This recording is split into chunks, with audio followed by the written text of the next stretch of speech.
Hey, it's Jamie. Let's talk about Sashiko 365.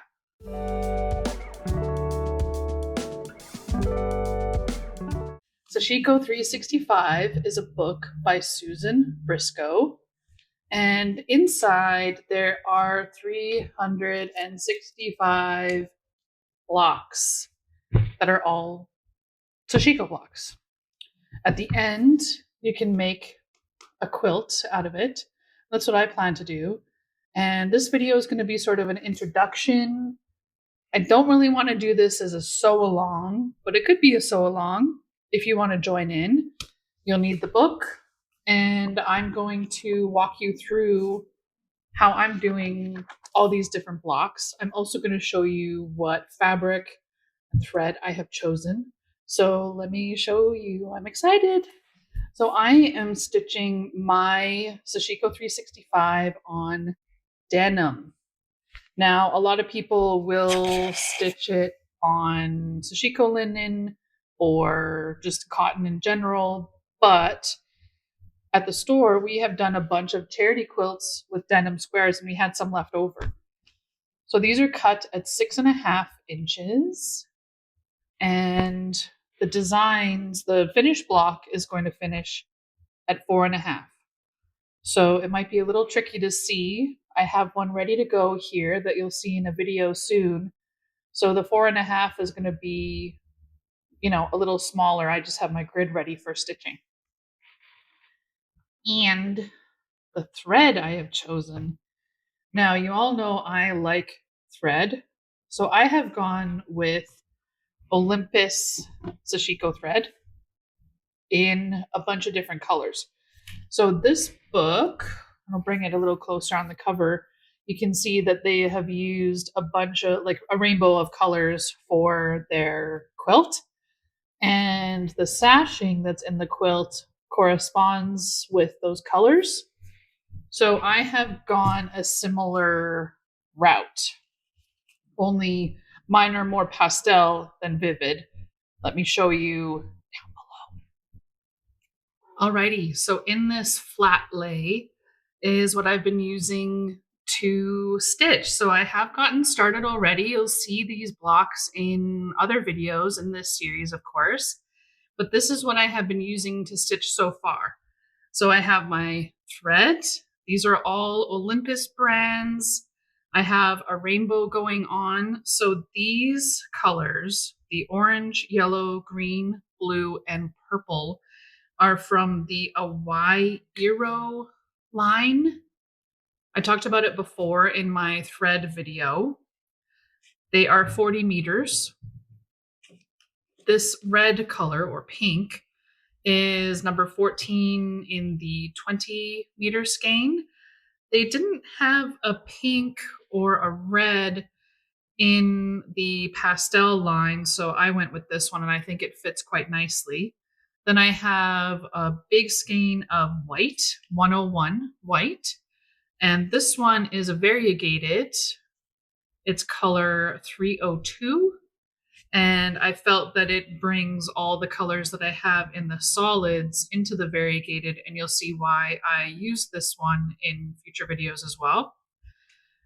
Now, as I said in my intro, I am working on denim.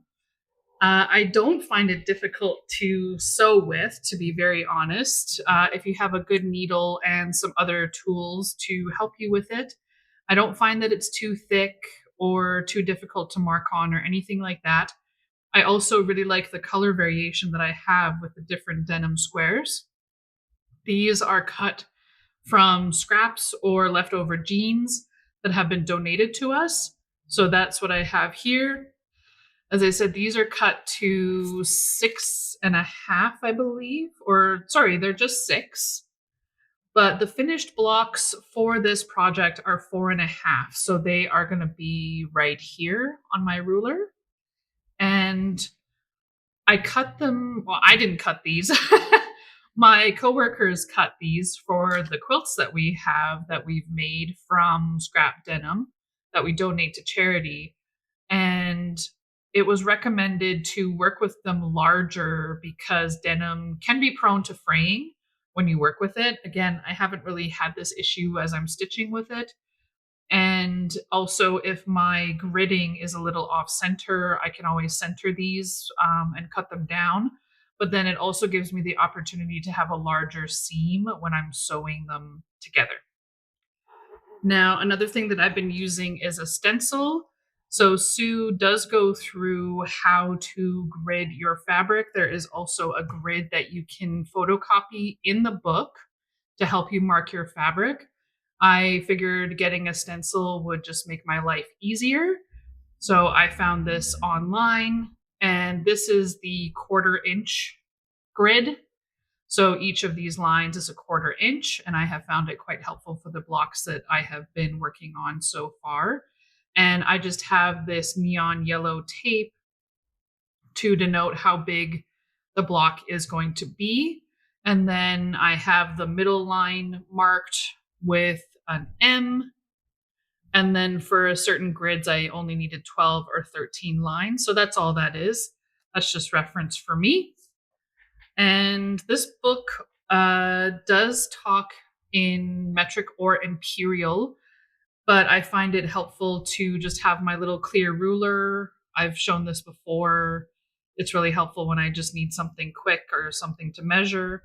So it has inches and centimeters on there. I have also been using my Quilter's Magic Wand. Now, I've used this basically to mark the diagonal on my square.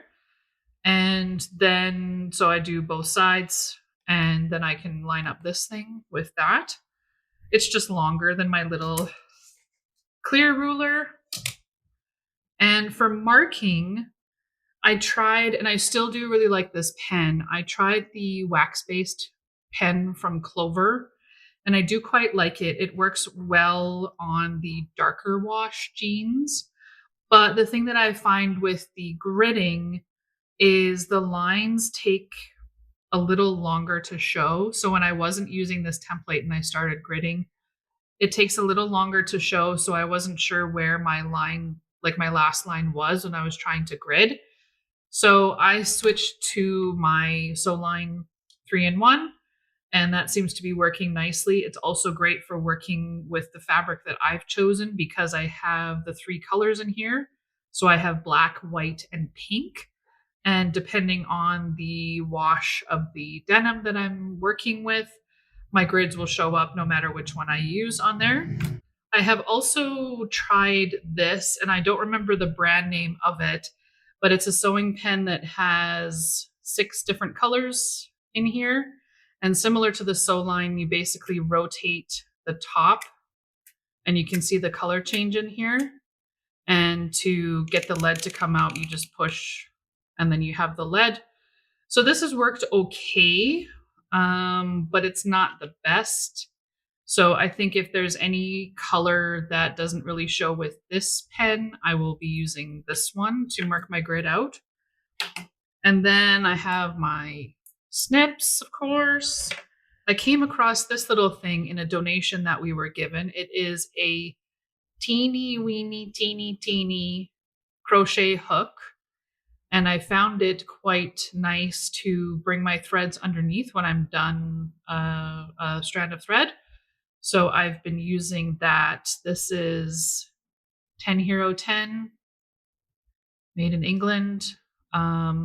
You can probably find this at your local yarn store, but it's just been really helpful for getting my threads. And this is athletic finger tape. I found that when I started stitching, I've been holding my needle here. So I'll be stitching and then the needle is resting on my middle finger in here. And my little knuckle was kind of taking a beating. So I found this tape that I've just been using around my finger here, and you'll see it in use when I start showing my stitching videos.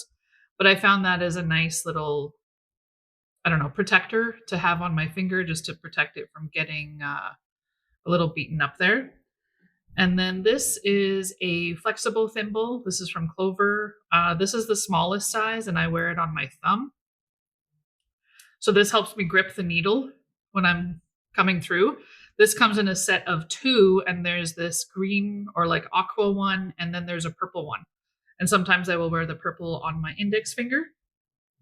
And this little doodad I have found to be really helpful.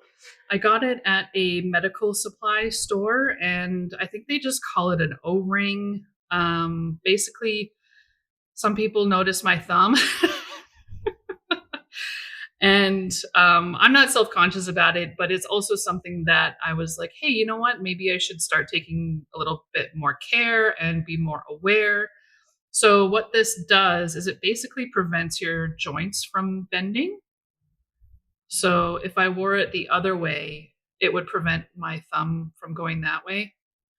And I am double jointed, so you can, sorry if that's weird, but I'm double jointed, so you can see how the range my thumb moves there. But if I wear this, I can't do that. And similar on the other side. So it basically just prevents my thumb from overextending. And I have found that starting, and maybe it's the denim or just doing a lot of stitching in tandem, that it has actually helped fatigue on my first joint here. And I was not too sure how it would feel on my cuticle. Since I have this on as well, I just slide that down and I'll put the thimble on. And then I'll kind of slide it back up to where I like it to be. That the thimble works in tandem to sort of protect my cuticle and my nail. So if you have, say, finger pain when you're stitching or sewing, these things are really great. They're really cheap as well. As I said, I found mine at my local medical supplies. So a place that sells like walkers, canes, like those kinds of things. That's where I found this. All right, so those are the tools and the threads that I will be using for the 365. Now, I'm still not too sure how I'm going to release the videos because I did some math, and if I was going to do a video a week, it would take me 7 years to post them all, which is insane. So what I am thinking of doing is releasing them in batches. I have gone through, I've started going through the different blocks that are all in here, and they're kind of broken down into series or like groups. So what I think I'm going to do is break them down into groups and then publish the videos as a group. So they'll still be individual videos. So if you're working on block 35, you can search for block 35 and I will be showing you how to do 35, if that makes sense. They'll all be in a playlist and all this stuff that's, organizational, whatever that you need to do for videos. But what I mean is, so say these stitches here. So there's a whole bunch of the blocks that start with these little crosses. So what I plan to do is show you how to stitch the first block in that group completely, which will be a longer video. And then the following videos will be showing you the embellishing or the different colors or whatever that it calls for in the book. I just feel like that would get rid of a lot of the repetitive, because I think in those crosses there's 12, maybe a little bit more of the blocks that all start the same. It's just the other stitches are different. So that's my plan. I think I'm going to put them out in just those groups, because that gives me more time to catch up on my homework to prep for you guys. And then it will also give me time to figure out how I want to post it. Now, that could change in the future if you find that it's easier for you to follow along with, I don't know, bigger gaps in between or whatever. Like, I'm thinking of potentially doing a group every other week.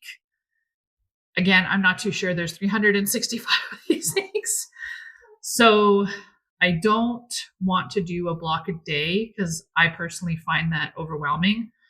I've done a couple like social media things where it's a day, every day for a month, and it's kind of a lot. So if you want to follow along, I will be filming the first set soon. I've been doing my homework.